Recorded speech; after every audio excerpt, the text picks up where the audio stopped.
বিটিআৰৰ পৰিষদীয় নিৰ্বাচনত বিধ্বস্ত ইউপিপিএল আৰু বিজেপিৰ মুখ থেকেছা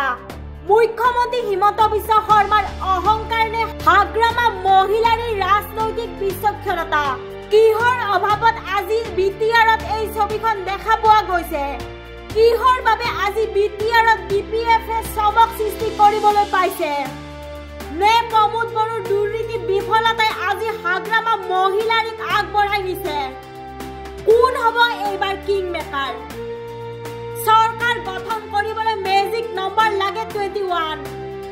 বাতৰি লিখাৰ সময়লৈকে 17খন আসনত বিপিএফে আগবাঢ়িছে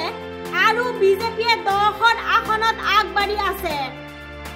ফলাফল সম্পূৰ্ণ হোৱাৰ পাছত আৰম্ভ হ'ব আসল খেলখন news desk report Pragjyotishpur news live